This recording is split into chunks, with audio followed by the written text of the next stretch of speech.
Thank you all for coming. Welcome, welcome. Commonweal's a 43-year-old organization. I co-founded it 43 years ago, active in health and healing, education and the arts, and environment and justice. We are delighted that you're all here for this resilience gathering on the subject, can we avoid civilizational collapse? We have an extraordinary community of people gathered here today. I will just mention that in addition to our keynote speaker, Nate Hagans, and Joanna Macy, who will be with us after lunch, others who will be commenting briefly include Joan Diamond, my close colleague, who is the executive director of the Millennial Alliance for Humanity and the Biosphere, which is Paul Ehrlich's project at Stanford, and she's also the director of the FAN Initiative, which is one of our very closely related projects. Angela O is coming up from Los Angeles. She is a Zen practitioner, a nationally recognized justice advocate, a California state mediator on fair housing and employment, and co-director of the Gift of Compassion project at Commonweal. Steve Heilig, a longtime senior staff at Commonweal and director of public health and education at San Francisco Medical Society. Oren Schlossberg, I mentioned, Commonweal executive director. Joan Abramson, a longtime friend and colleague, founder of the Jefferson Institute, with a long biography, including having chaired the Barbara Bush Foundation for Family Literacy, served as a White House Fellow and Special Assistant and Associate Counsel for Vice President Walter Mondale and George H.W. Bush, and then as the latter's Assistant Chief of Staff, and worked for the United Nations Human Rights Commission and UNESCO's Division of Human Rights and Peace, and serves as the president of the Jonas Salk Foundation, and it's always wonderful to have Joan here with us. She has brought Brian Tucker, who is the founder of the Geohazards International. Prior to that, he was acting state geologist and principal state geologist for the state of California, and is a member of the California Academy of Sciences. I also want to mention the presence here of Andrew McGuire, who is a longtime friend and colleague who has worked on emergency, on burn issues, public health, on single payer, and is part of our community of people working on these civilizational issues. My friend and colleague Ted Shetler, who is the science director of the Science and Environmental Health Network, a close and longtime member of our work, who is really a pioneer of an ecological paradigm of health. My wife and colleague Cheryl Patton, who directs the Commonweal Biomonitoring Resource Center and is very closely involved with this. My colleague John Esterly from the Whitman Institute, who is, again, a longtime collaborator on these issues and runs one of the most creative foundations in the country.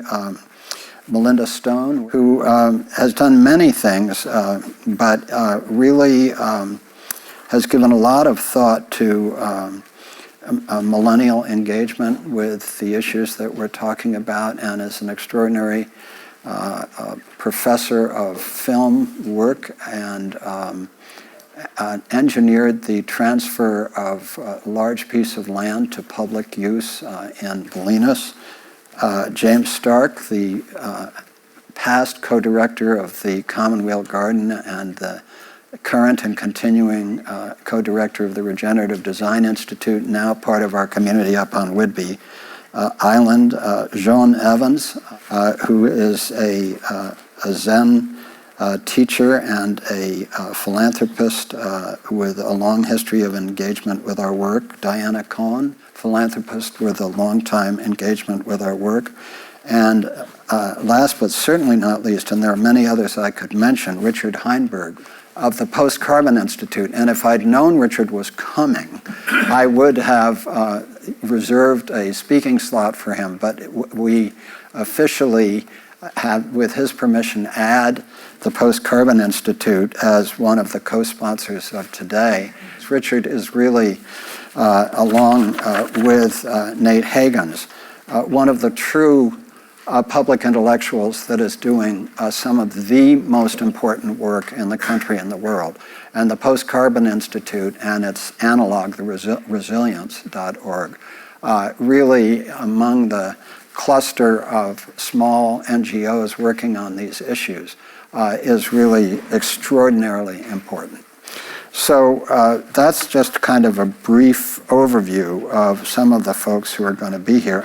Really, just the ecosystem here is these organizations, Post-Carbon Institute / resilience.org, the Millennial Alliance for Humanity and the Biosphere, the FAN Initiative, and the new Resilience Project at Commonweal. That's the Northern California sort of cluster of organizations that's working on this and driving an effort to bring this into philanthropy in a major way, because my little elevator speech about this work is that there are thousands of foundations working with hundreds of thousands of NGOs on every important silo issue under the sun.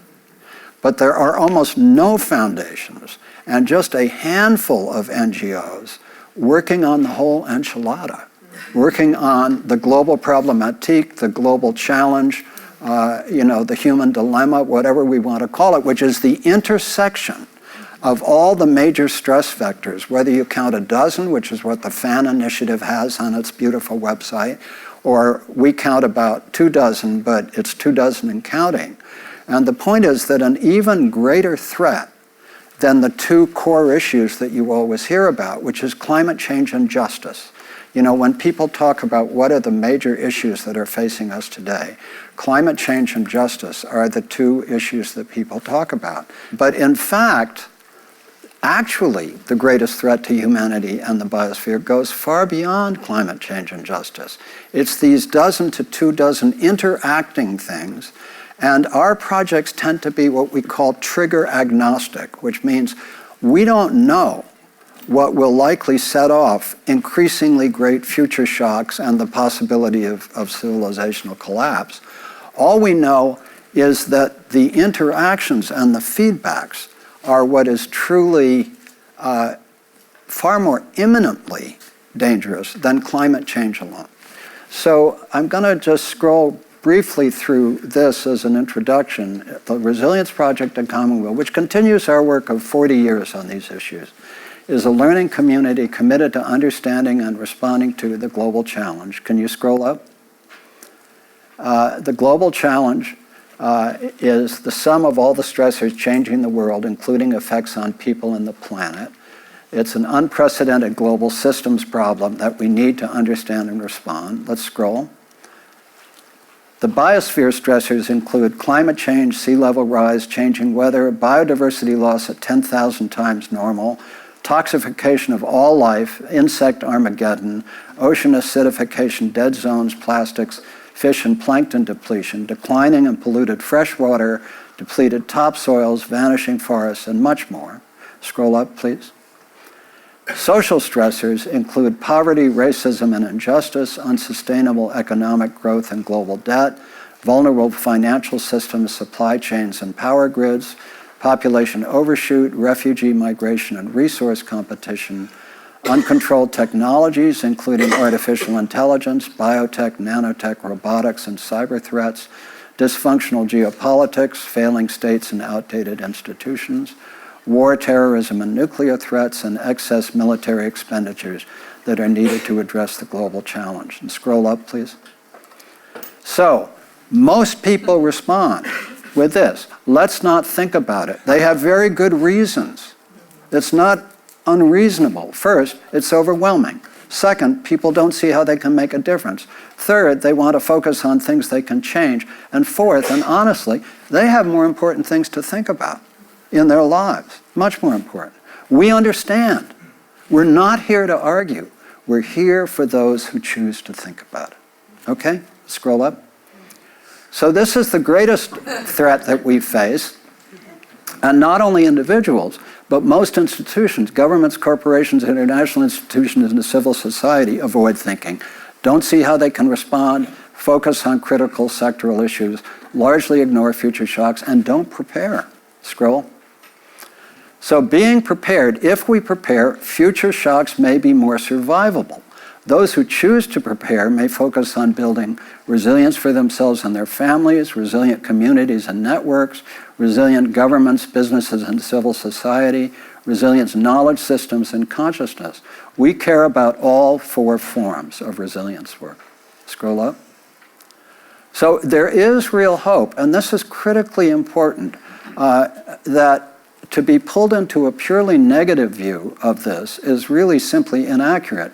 Steven Pinker's Important Enlightenment Now documents global improvements in health, education, and welfare, and there are countless efforts to build resilient communities around the world. Scroll up. So our goals are to identify people, projects, resources, and practices that address the global challenge, cultivate diverse perspectives across the global spectrum, encourage respectful dialogues, inspire creative responses, and our practice is to collaborate with some of the organizations I've just mentioned, because we're not all about this work at Commonweal. Our goal is to raise the field, and we have done that repeatedly. Commonweal has done that repeatedly. We were pioneers of the modern environmental health and justice movement. Through the Jennifer Altman Foundation, we created the Health and Environmental Funders Network, which now moves $200 million a year into environmental health and justice work globally. So, we passed the laws revising how California fisheries are treated and got it passed through the legislature and implemented. We closed down 90% of the youth prisons in California. So we are about practical stuff. We are about it, but we try to raise fields. And Commonweal doesn't promote itself. We try to be useful. And in this field especially, we are going to try to raise the level of visibility of important work on this across the country and around the world. So collaborating in curating searchable resource collections, plural. Collaborate in building networks of researchers, reporters, experts, and influencers, plural. Collaborate in providing opportunities for dialogue and action, and work with partners in civil society, academia, media, business, and government. So one thing I want to say is we are not here to tell you what to think about this or what to do about it. That's critical. We are simply saying this is a reality that we are all facing. Many people are not, they don't have the bandwidth or the particular emotional character to be able to look at this stuff, and that is just fine. It is not as if everybody needs to look at this, but a critical number of people and a critical number of organizations do need to do this. And if we prepare, we can do better, and the direction toward preparation brings us toward the kind of communities and civilization that we want to see emerge from this enormously chaotic and difficult period of time. So that's kind of the elevator speech in brief.